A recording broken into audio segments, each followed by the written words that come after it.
السلام علیکم ورحمۃ اللہ. میں ایک طالب علم ہوں. میرا نام محمد حبیب الرحمان ہے اور پیشے کے حساب سے میں ایک ریڈیو ٹیکسی کیب ڈرائیور ہوں. آپ نے ایک حدیث پاک کا حوالہ دیتے ہوئے نماز کے بارے میں بتایا تھا کہ مومن اور کافر کے درمیان جو فرق ہے وہ بتایا تھا. تو میرا جو سوال ہے وہ دو حصوں پر مشتمل ہے. پہلا تو یہ کہ صحابہ اکرام جو تھے صلاۃ النبی صلی اللہ علیہ وسلم امام الانبیاء کی صلاۃ دیکھ کر ادا کرتے تھے.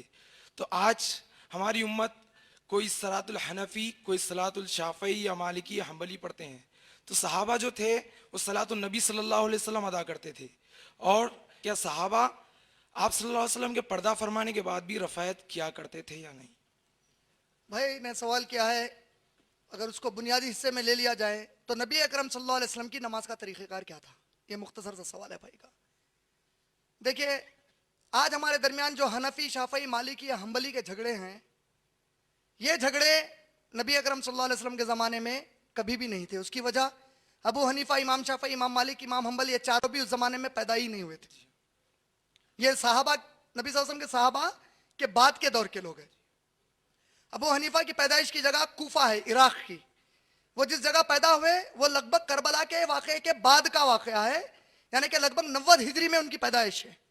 اور اس وقت تک کوفہ وغیرہ میں جو لوگ صحابہ کے دشمن تھے، جو صحابہ کو گالی گلوچ کرتے ہیں، جو آج تک بھی ہمارے پاس موجود ہیں، ان لوگوں کا گروپ وہاں چھا گیا تھا اور من مانی حدیثیں نبی کے نام پر گھڑ کر عام کر رہے تھے صلی اللہ علیہ وسلم کے نام پر. امام مالک رحمۃ اللہ علیہ کی پیدائش مدینہ طیبہ کے اندر کی ہے، اور امام مالک رحمۃ اللہ علیہ کا وقفہ اور ابو حنیفہ کا آلموسٹ سیم ہے. ابو حنیفہ کوفہ سے کبھی بھی نکل کر مکے کی طرف پوری زندگی میں نہیں آئے. ابو حنیفہ نے خود کے ہاتھ سے کوئی بھی کتاب آج تک نہیں لکھی. جتنے لوگ کہتے ہیں یہ ابو حنیفہ کی لکھی ہوئی کتاب ہے، سب سے پہلی کتاب ابو حنیفہ کے نام سے جو لکھی گئی وہ لگ بھگ ان کے انتقال کے 300 سال کے بعد کی، ان کے نام پر ڈالی گئی. کسی کے پاس بھی محقق کوئی ایسا نہیں ہے جو تحقیق کر کے بتایا کہ یہ ابو حنیفہ کی ہینڈ رائٹنگ میں وتھ ہز سگنیچر ہے. ان کے دو شاگرد تھے، امام محمد، امام یوسف، جس کے اوپر کوئی حنفی بھی اختلاف نہیں کریں گے.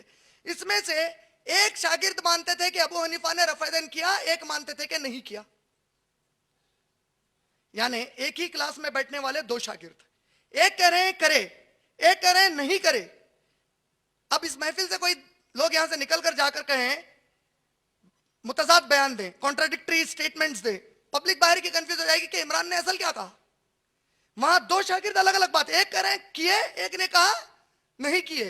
اصل انہوں نے ابو حنیفہ نے کیسے نماز پڑھا واللہ عالم، مجھے نہیں معلوم، مجھے بالکل نہیں معلوم ہے. امام شافعی رفع دین کرتے تھے، امام حنبل رفع دین کرتے تھے، امام مالک بھی اس وقت تک رفع دین کرتے تھے اور سینے پہ ہاتھ باندھتے تھے جب تک کہ بادشاہ نے ان کے دونوں ہاتھوں کو مار مار کر اتنا برا نہ مارا کہ ان کے ہاتھ وہ اٹھانے کے قابل نہیں رہے. لہذا آج مالکی ہاتھ جو نیچے رکھتے ہیں، چونکہ وہ اٹھا نہیں سکتے تھے، آج یہ لوگ نیچے رکھ رہے ہیں. اب یہ کیا ہو گیا، ایک حنفی جب پڑھتا ہے کہتا ہے ابو حنیفہ نے کہا ایسے پڑھو، شافعی نے کہا، مالکی نے کہا، حنبلی نے کہا. نبی نے کہا صحیح بخاری والیوم نمبر 1 حدیث نمبر 692 میں، سلو کما رأیتمونی صلی، نماز اس طرح پڑھو جس طرح مجھے پڑھتے دیکھا ہے. نبی نے کیسے پڑھا؟ پورے جتنے بھی خلفائے راشدین تھے، ان کی نماز کی جتنی بھی دلائل آتی ہیں وہ پوری سینے پر ہاتھ اور رفع دین کی آتی ہیں. جو لوگ یہ کہتے ہیں کہ رفع دین بت اس زمانے میں لاتے تھے، جو لوگ کہتے ہیں رفع دین کرنے کے لیے بت بغل میں رکھ کر لاتے تھے، یہ من گھڑت واقعہ ہے، اس کی کوئی دلیل نہیں. اگر میں مان بھی لوں تھوڑی دیر کے لیے ہو بت رکھ کر آتے تھے، تو بیوقوف کو اتنی بات سمجھ میں نہیں آ رہی پہلی رکعت کے وقت بھی اللہ اکبر بولے تو بت گر جاتے، بار بار کی ضرورت ہی نہیں ہے اس کو. ابو بکرہ رضی اللہ تعالی عنہ ایک صحابی تھے، انہوں نے فرمایا، بحیقی میں روایت ہے، میں نے نبی اکرم صلی اللہ علیہ وسلم کو بغیر رفع دین کے نماز پڑھتے کبھی بھی نہیں دیکھا، یہاں تک کہ وہ اللہ سے جا ملے. اب جو جھگڑا ہے، چلیے میں اگر کوئی اچھے حنفی عالم کے ساتھ بیٹھ جاؤں اور ان سے میں پوچھوں کیا رفع دین کرنا بھی سنت ہے کہ نہیں ہے، تو کیا کہیں گے؟ ہے کہ نہیں ہے؟ ہے کہیں گے. اللہ کی قسم ہے، مجھے کسی کے کہنے کی ضرورت نہیں ہے، اگر رفع دین کرنا بھی سنت ہے اور میں زندگی بھر وہ سنت پکڑ لوں، میرا رب مجھے نبی کی سنت پر چلنے کی وجہ سے جہنم میں نہیں ڈالے گا. لیکن اگر رفع دین نہیں کرنا یہ سنت نہیں ہے نبی کی, میں نے زندگی بھر رفع دین نہیں کیا, میرے جہنم میں جانے کے پورے امکانات بن گئے.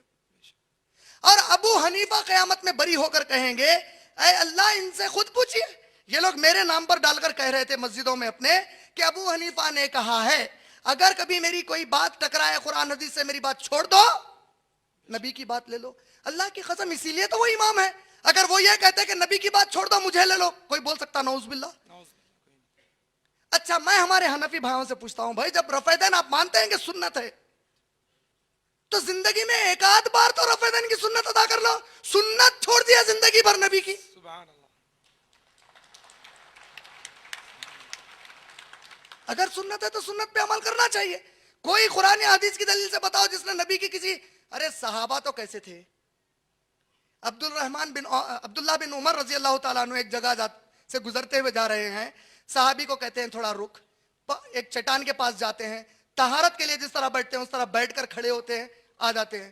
وہ صحابی کہتے ہیں عجیب عمل کیا تم نے, ایسے گئے جیسے طہارت آ رہی تھی, وہاں بیٹھے طہارت بھی نہیں بنائی ویسے ہی آ گئے. بولے کہ میں ایک مرتبہ نبی صلی اللہ علیہ وسلم کے ساتھ آ رہا تھا, وہ یہاں پر طہارت سے فارغ ہوئے, میں صرف بیٹھنے تک سنت ادا کر سکتا تھا, وہ ادا کر دیا. وہاں یہ جذبہ, صحابہ خلفائے راشدین پورے رفع دین کر رہے ہیں, نبی صلی اللہ علیہ وسلم پورے رفع دین سے پڑھ رہے ہیں. تو آپ انشاءاللہ ہماری جو ویب سائٹ ہے irefworld.net اس پر جائیے, second pillar of Islam home page پر ایک وہ ہے, اس میں جتنے بھی صلاح سے ریلیٹڈ آتھینٹک ریفرنسز ہم نے ڈالے ہیں ڈاؤن لوڈ کیجئے.